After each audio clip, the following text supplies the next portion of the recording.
Good, happy Tuesday morning. I'm Riley King, and welcome to the Riley King Newscast. Let's get started. First up, Manchester VA. Doctors cleared to work in outside hospitals. Let's take a listen to this video from WMUR News 9, Mike Cronin.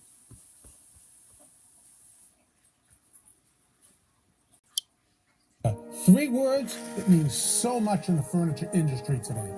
They mean quality, craftsmanship, and excellence.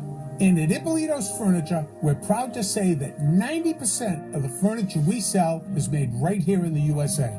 Stylish, durable, and made with pride by American hands. All priced fairly to benefit the craftsmen and our customers. See it all and more at Ippolito'sFurniture.com and be part of an American furniture revolution. With the governor's signature, New Hampshire's veterans should have more access to health care.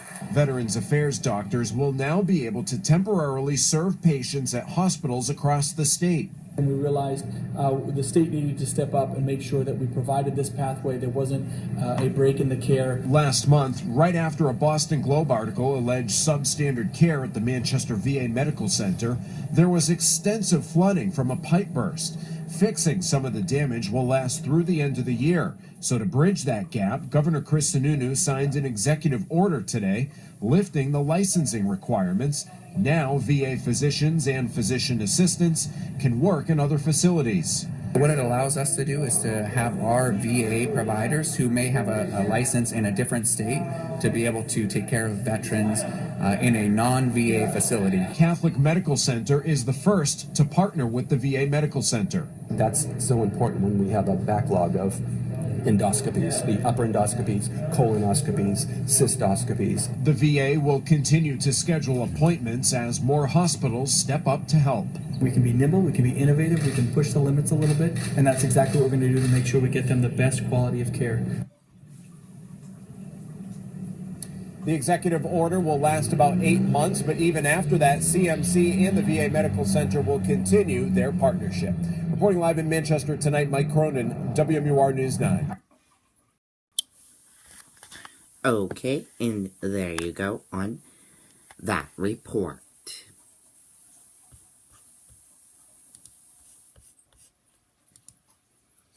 Teen accused of vandalizing Boston Holocaust Memorial.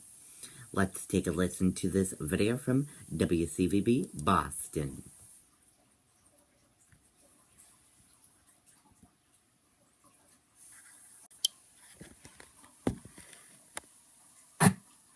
We have poured everything into this show. Cars, culture, love. Oh, in the face! Go with me now.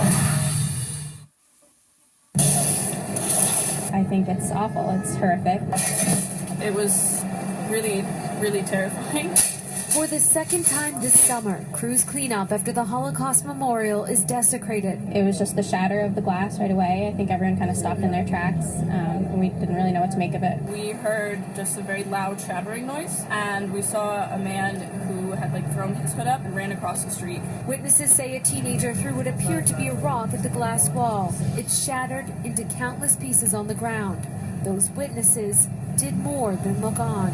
That's when we saw some other people kind of run and follow him and kind of wrestle him to the ground. They held him until police arrived. But what this act left behind for those who came here to pay their respects cannot be measured. You come here to pay your respects, you don't want to be reminded about the hate and evil. Jeremy Burton helps oversee the memorial. He helped repair it and is now faced with the same task of repairing the glass and repairing hope. It's unbelievable to us that this summer not only have we seen this memorial desecrated twice, but we have seen Nazism rise again in this country and be marching out in the open with faces uncovered in a way that I never thought I'd experience in my lifetime.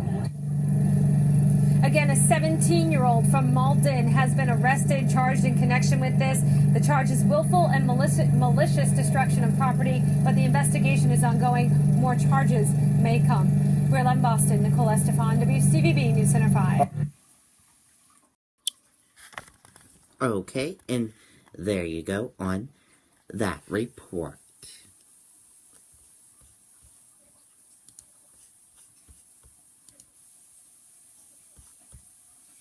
Route 121, 11, back open in Casco after crash involving police cruiser. Let's take a listen to the video from WMTW News 8 in Maine.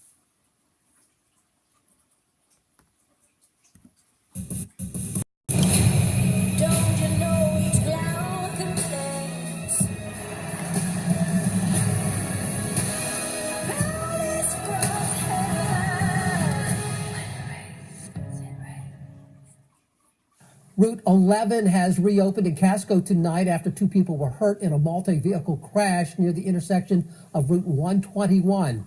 The crash involving a tractor-trailer, a Maine State police cruiser, and a pickup truck. Police say the trooper was on his way to an emergency with his lights and siren on when the crash happened. And as he came through this intersection, the vehicle pulled out in front of him. He was unable to avoid the collision and struck that vehicle.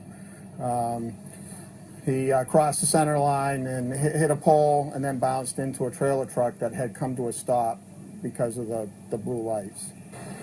Police say that tractor-trailer had pulled over at the time. The driver of the other vehicle was seriously hurt and airlifted to Maine Medical Center in Portland.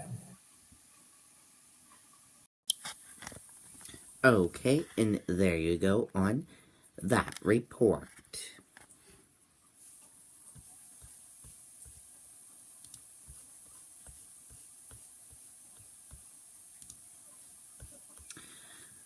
Under Armory CEO adds his name to those leaving Trump's manufacturing council.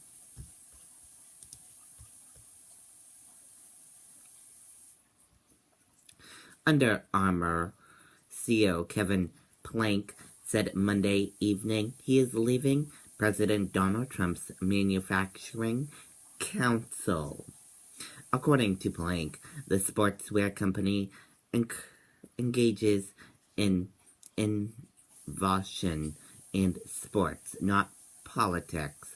The American Manufacturing Council has been the focus of political attention since Merck CEO Kenneth Frazier resigned earlier Monday, citing his responsibility to take a stand against intolerance and extremism.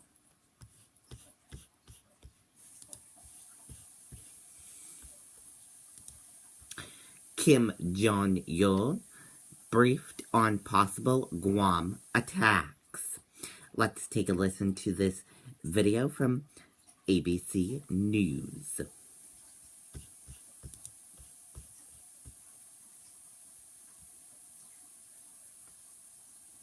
100 or $80. Same service, same room, just different prices. It's really up to you. Well, nobody ever asks this at the hotel reception, do they? But this is exactly what Trivago shows you. Trivago shows you the price the hotel would charge you if you book it directly. And the prices for more than 200 different websites. Trivago just compares. The choice is up to you. Hotel? Trivago. President's top military advisor arriving in South Korea now for the first time since tensions escalated between the U.S. and North Korea. And he spoke just moments ago with our Martha Raddatz in Seoul. Martha, good morning. Good morning, David. General Dunford met with South Korea's president today, saying the U.S. is looking for a peaceful resolution, but military options are being prepared if deterrence fails. Tomorrow is a significant day in this crisis, with North Korea hitting a deadline for its proposed plan to fire missiles around Guam. I talked to General Dunford just moments ago about that.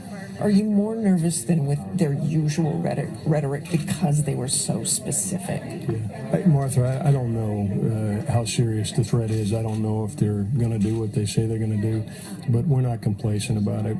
Dunford said if North Korea fires missiles at Guam, it will be up to President Trump to decide how exactly the U.S. would respond. David? All right, Martha Raddatz in Seoul, as always. We appreciate Martha's reporting. A lot going on in the world. Yeah.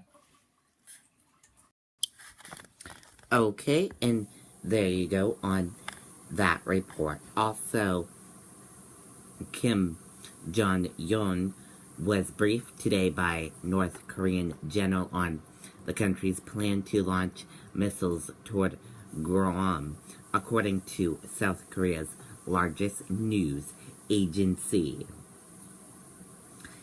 And that does it for the Riley King Newscast right here on the Riley King Network. I hope you all have a great rest of your Tuesday. See you back here later on today. Goodbye, everyone.